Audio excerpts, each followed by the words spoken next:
morning everyone. Today we are discussing about rules of debit and credit in English system traditional approach.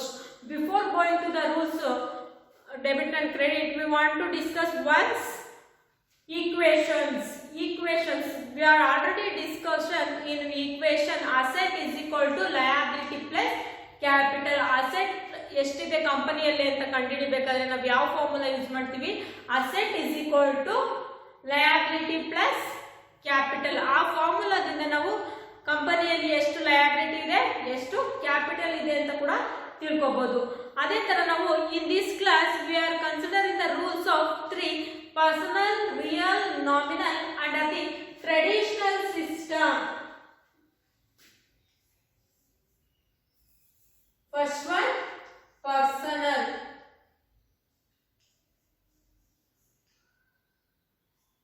In traditional system ಅಲ್ಲಿ ನಮಗೆ before that we want in two approaches. One is traditional approach, one is American approach. American approach ಮತ್ತೆ traditional approach. American it means English modern approach. Traditional means English system. English system ನ ನಾವೇನಂತ consider ಮಾಡ್ತೀವಿ? Traditional approach ಅಂತ consider ಮಾಡ್ತೀವಿ. Modern system ನ American system ಅಂತ ಹೇಳಿ ನಾವು ಕನ್ಸಿಡರ್ ಮಾಡ್ತೀವಿ. First thing is a personal account. Personal account means ಯಾವ ತರ ನೀವು ಪರ್ಸನಲ್ ಅಕೌಂಟ್ ಅಂದ್ರೆ ಇಟ್ ಪರ್ಸನಲ್ ಒಂದು ಇಂಡಿವಿಜುವಲ್ ಪರ್ಸನ್. ಫಾರ್ ಎಕ್ಸಾಂಪಲ್ ನಾನು ನನ್ನ ಅಕೌಂಟ್ ನಾನು ಯಾವ ತರ ಡೆಬಿಟ್ ಅಂಡ್ ಕ್ರೆಡಿಟ್ ರೂಲ್ಸ್ ನ ಮಾಡ್ತೀನಿ ಅನ್ನೋದು ಇಲ್ಲಿ ಪರ್ಸನಲ್ ಅಕೌಂಟ್ ಅಂಡರ್ ಅಲ್ಲಿ ಬರುತ್ತೆ. Debit the receiver, credit the ಗಿವರ್. Personal account rule is debit the receiver, credit the ಗಿವರ್.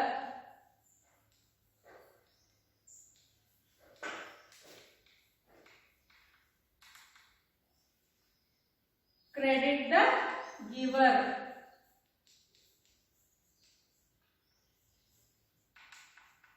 Under personal account ನಾವೇನಾದ್ರೂ ರಿಸೀವ್ ಮಾಡಿದ್ರೆ ಅದನ್ನ ಏನಂತ ಕನ್ಸಿಡರ್ ಮಾಡ್ತೀವಿ? ಡೆಬಿಟ್ ಅಂತ ಹೇಳಿ ಕನ್ಸಿಡರ್ ಮಾಡ್ತೀವಿ. ಅದೇ ತರ ನಾವೇನಾದ್ರೂ ಕೊಟ್ರೆ ಅದನ್ನ ನಾವೇನಂತ ಕನ್ಸಿಡರ್ ಮಾಡ್ತೀವಿ? Debit the receiver. For example we purchase one bottle, it's cost ₹1000. ನಾವು ಯಾವ ತರ ಟ್ರೀಟ್ ಮಾಡ್ತೀವಿ ಅಂದ್ರೆ ಇನ್ನ ಪರ್ಸನಲ್ ಅಕೌಂಟ್ ನಾವು ಏನಾದ್ರೂ ಮೇಂಟೈನ್ ಮಾಡ್ತಾ ಇದ್ರೆ ಬುಕ್ ನ ಮೇಂಟೈನ್ ಮಾಡ್ತಿದ್ರೆ ಡೆಬಿಟ್ ದ ರಿಸೀವರ್ ನಾವೇನ್ ರಿಸೀವ್ ಮಾಡಿದೀವಿ? We receive the bottle. Credit the giver, we giving the cash. ನಮ್ಮಿಂದ ಏನ್ ಹೋಗುತ್ತೆ ಅದನ್ನ ನಾವು ಕ್ರೆಡಿಟ್ ಅಂತ ಕನ್ಸಿಡರ್ ಮಾಡ್ತೀವಿ. ಡೆಬಿಟ್ ಅಂದ್ರೆ ನಾವೇನು ರಿಸೀವ್ ಮಾಡ್ತಾ ಇದೀವಿ ಅದನ್ನ ಡೆಬಿಟ್ ಅಂತ ಹೇಳಿ ಕನ್ಸಿಡರ್ ಮಾಡ್ತಾ ಹೋಗ್ತೀವಿ. Next real account. Real account second one. Real ಈ ಅಕೌಂಟ್ ಅಲ್ಲಿ ನಮಗೆ debit what comes in, credit what goes out. Real account ಅಲ್ಲಿ ನಮಗೆ debit what comes in,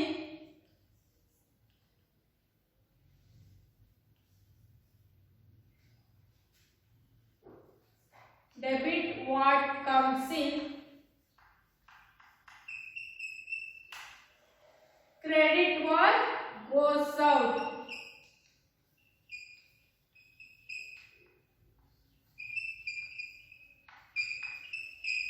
ನಮಗೆ ಏನು ರಿಯಲ್ ಅಕೌಂಟ್ ಅಲ್ಲಿ ಬರುತ್ತೆ ಅದನ್ನ ನಾವು ಡೆಬಿಟ್ ವಾಟ್ ಕಮ್ಸ್ ಇನ್. ನಾವೇನು ರಿಸೀವ್ ಮಾಡ್ತಾ ಇದೀವಿ ಅದನ್ನ ಕಮ್ಸ್ ಇನ್ ಬರ್ತಾ ಇದೆ ಅದನ್ನ ನಾವು ಡೆಬಿಟ್ ವಾಟ್ ಕಮ್ಸ್ ಇನ್ ಅಂತ ಕರಿತೀವಿ. Credit gives out. Real account ಅಲ್ಲಿ ನಮಗೆ ಮೇನ್ ಆಗಿ ನಾವು ಕನ್ಸಿಡರೇಷನ್ ಮಾಡೋದು ಯಾವುದು ರಿಯಲ್, ಯಾವುದು ನಾಮಿನಲ್, ಯಾವುದು ಪರ್ಸನಲ್ ಅನ್ನೋದು ತುಂಬಾ ಇಂಪಾರ್ಟೆಂಟ್ ಆಗ್ತಾ ಹೋಗುತ್ತೆ. First thing is in real account, reality things. It means real things na ನಾವು real account ಆಗಿ ಕನ್ಸಿಡರ್ ಮಾಡ್ತೀವಿ. Debit what comes in, credit what goes out. Next third one, nominal account.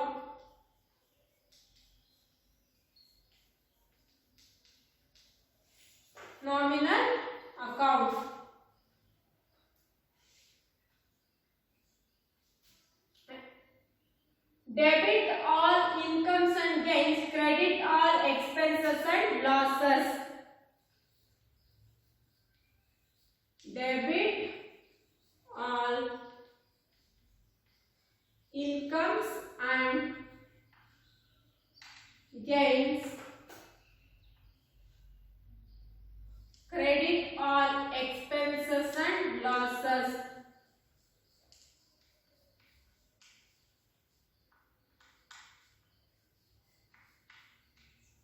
ನೋಡಿ, ಈ ಇದರಲ್ಲಿ ನಾಮಿನಲ್ ಅಕೌಂಟ್ ಅಲ್ಲಿ ನಾವು consideration ಮಾಡೋದು two things. ಒಂದು, ಡೆಬಿಟ್ ಯಾವುದೇ ಇನ್ಕಮ್ಸ್ ಅಂಡ್ ಗೇನ್ಸ್ ಬರ್ತಿದೆ ಅದನ್ನ ನಾವು ಡೆಬಿಟ್ ಅಂತ ಹೇಳಿ ಕನ್ಸಿಡರ್ ಮಾಡ್ತೀವಿ.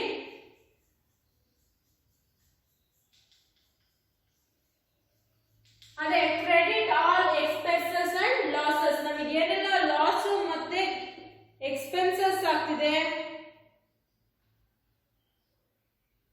ಅದನ್ನ ನಾವು ಡೆಬಿಟ್ ಅಂತ, ಸಾರಿ ವೈಸ್ ವರ್ಸ ಆಗಿದೆ, ಇದು ಡೆಬಿಟ್ ಇದು credit. Debit all incomes and debit all expenses and losses, credit all incomes and gains.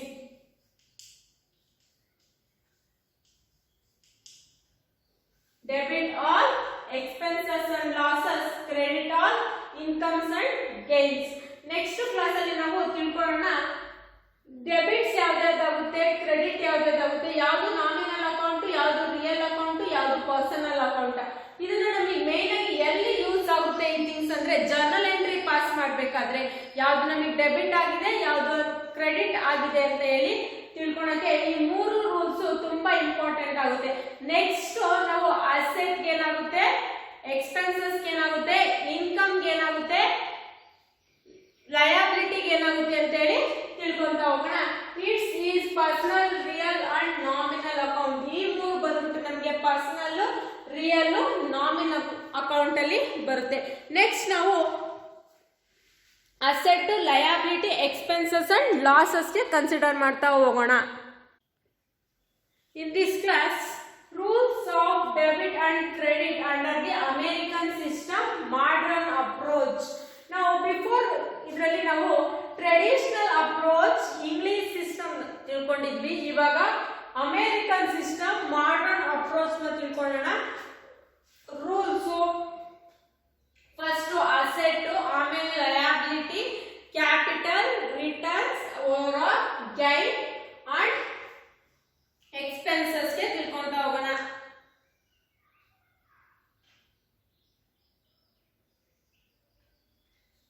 First one, asset.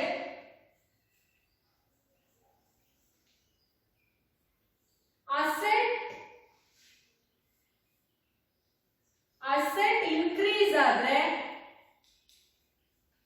when asset is increased,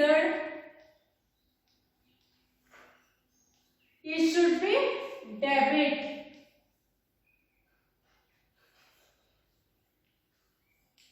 debit. ಅದೇ ತರ asset is decreased, it should be credit. ನಾವು modern approach ಮಾಡಬೇಕಾದ್ರೆ asset, it means we are having A one property, it's called land. Land ಗೆ ನಮಗೆ present year 1 lakh value ಇದ್ರೆ next year 2 lakh value ಆದ್ರೆ 1 lakh increase ಆಗುತ್ತಲ್ಲ, ಆತರ ಏನಾದ್ರೂ increase ಆದ್ರೆ ನಾವೇನಂತ ಕನ್ಸಿಡರ್ ಮಾಡ್ತೀವಿ, ಡೆಬಿಟ್ ಅಂತ ಹೇಳಿ ಕನ್ಸಿಡರ್ ಮಾಡ್ತೀವಿ. ಅದೇ ತರ ಅಸೆಟ್ ಡಿಕ್ರೀಸ್ಡ್, ಅಸೆಟ್ ಏನಾದ್ರೂ ಡಿಕ್ರೀಸ್ಡ್ ಆದ್ರೆ ಇಟ್ ಮೀನ್ಸ್ ನಮಗೆ ಬಿಲ್ಡಿಂಗ್ ವ್ಯಾಲ್ಯೂ ನಾವು ಬಿಲ್ಡ್ ಮಾಡಿದಾಗ 30 lakhs ಇದ್ರೆ ಆ 30 lakhs ನೆಕ್ಸ್ಟ್ ಇಯರ್ಗೆ 29 lakhs ಆಗುತ್ತೆ. ಯಾಕೆಂದ್ರೆ 1 year ನಾವು ಯೂಸ್ ಮಾಡಿದೀವಿ, 1 lakh ಕಮ್ಮಿ ಆಗುತ್ತೆ, ಇಟ್ಸ್ ಕಾಲ್ಡ್ ಡಿಕ್ರೀಸ್. ಅವಾಗ ಡಿಕ್ರೀಸ್ ಆದಾಗ ನಾವೇನ್ ಮಾಡಬೇಕು, ಕ್ರೆಡಿಟ್ ಮಾಡಬೇಕು. Next liability, modern approach, liability. Liability wise ವರ್ಸ, ಲಯಬಿಲಿಟಿ ಏನಾದ್ರೂ ಡಿಕ್ರೀಸ್ ಆದ್ರೆ, ಫಸ್ಟ್ ಇನ್ಕ್ರೀಸ್ ಆದ್ರೆ ಬರೆಯೋಣ. Liability is increased, that time we are considered as credit.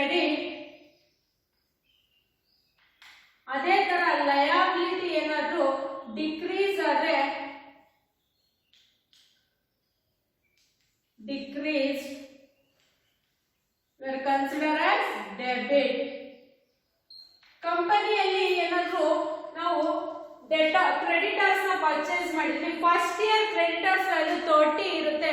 ಆ 30,000 ವರ್ತ್ ರುಪೀಸ್ ಕ್ರೆಡಿಟರ್ಸ್ ನೆಕ್ಸ್ಟ್ ಇಯರ್ಗೆ 35,000 ಆಗುತ್ತೆ. ಆ 5,000 ಇನ್ಕ್ರೀಸ್ ಆಗಿರೋದನ್ನ ನಾವೇನಂತ ಕನ್ಸಿಡರ್ ಮಾಡ್ತೀವಿ, ಕ್ರೆಡಿಟ್ ಅಂತ ಹೇಳಿ ಕನ್ಸಿಡರ್ ಮಾಡ್ತೀವಿ. ಅದೇ liability decrease it's called debit. ಅದೇ ತರ ಕ್ರೆಡಿಟರ್ಸ್ 30,000 ಇದ್ದು 20,000 ಏನಾದ್ರು ಆದ್ರೆ 10,000 ನ ನಾವು ಡಿಕ್ರೀಸ್ ಅಂತ ಹೇಳಿ ಕರಿತೀವಿ. Next one capital. ಕ್ಯಾಪಿಟಲ್ ಗೊತ್ತಲ್ವಾ, invested by owners or proprietor. Capital increase ಆದ್ರೆ ಡೆಬಿಟ್ ಅಂತ ಹೇಳಿ ಕನ್ಸಿಡರ್ ಮಾಡ್ತೀವಿ. Capital is increased is considered as debit. ಅದೇ ತರ ಕ್ಯಾಪಿಟಲ್ ಡಿಕ್ರೀಸ್ಡ್ ಆದ್ರೆ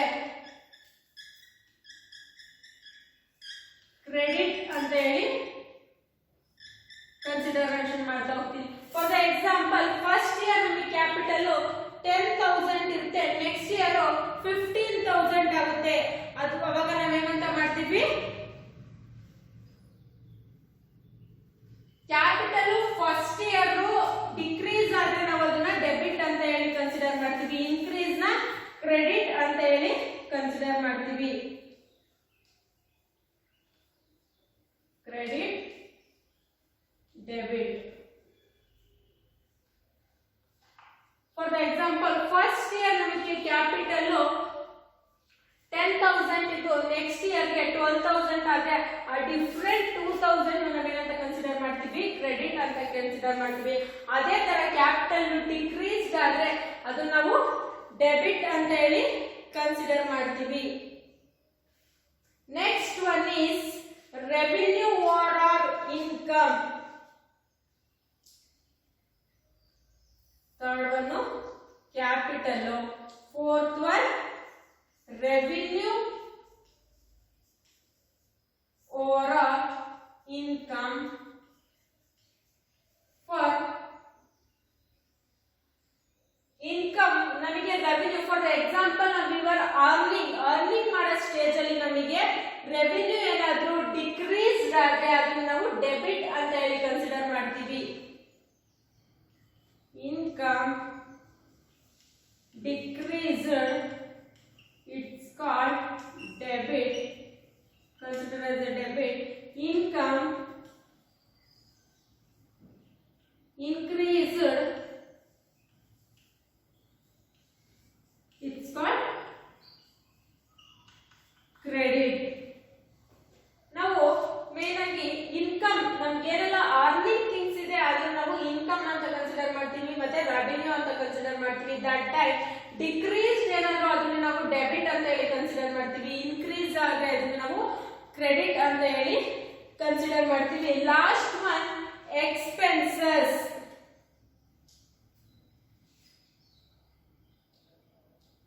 ಎಕ್ಸ್ಪೆನ್ಸಸ್ ಆರ್ ಲಾಸಸ್.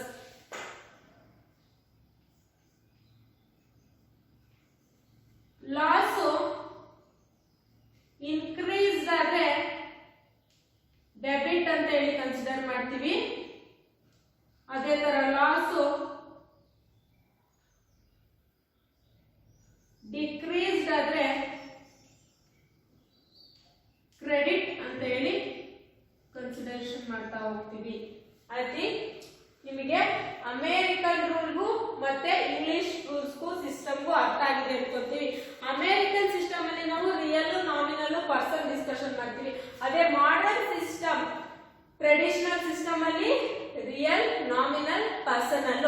ಅದೇ ತರ ನಾವು ಮಾಡರ್ನ್ ಅಪ್ರೋಚ್ ಅಲ್ಲಿ asset, liability, capital, revenue, expenses ಈ ಐಟಮ್ಸ್ ಬಗ್ಗೆ ತಿಳ್ಕೊಂತ ಹೋಗ್ತೀವಿ. ಮೇನ್ ಆಗಿ ನಾವು ಕನ್ಸಿಡರೇಷನ್ ನ ತಿಳ್ಕೊಳ್ಬೇಕು, ಯಾವುದು ಡೆಬಿಟ್ ಆಗುತ್ತೆ, ಯಾವುದು ಕ್ರೆಡಿಟ್ ಆಗುತ್ತೆ ಅಂತ. ನೆಕ್ಸ್ಟ್ ನಾವು ಜರ್ನಲ್ ಎಂಟ್ರಿ ಸ್ಟಾರ್ಟ್ ಮಾಡಿದಾಗ ನಿಮಗೆ ಅರ್ಥ ಆಗುತ್ತೆ.